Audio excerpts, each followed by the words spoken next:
1446 ہجری کا سورج ہر دور کے ظالم کی عبرتناک شکست کا پیغام دے کر غروب ہو گیا، اور 1447 ہجری کا چاند ہر دور کے مظلوم کو حسین کی فتح کا پیغام دے کر طلوع ہو چکا۔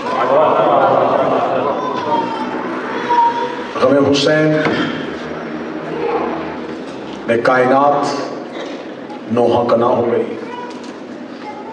ذکر حسین میں ہر ایک آنکھ اشک بار ہو گئی۔ حسین علیہ السلام موسم کے محتاج نہیں، لیکن موسم کو حسین کی ضرورت ہے۔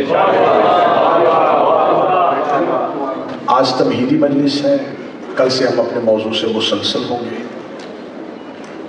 اور اسلوب ہے منبر کا کہ محرم کی چاند کی مجلس جو ہے وہ عزا پہ پڑھی جائے، حسین کے لوہے پہ پڑھی جائے، غم حسین کے فلسفے پہ پڑھی جائے۔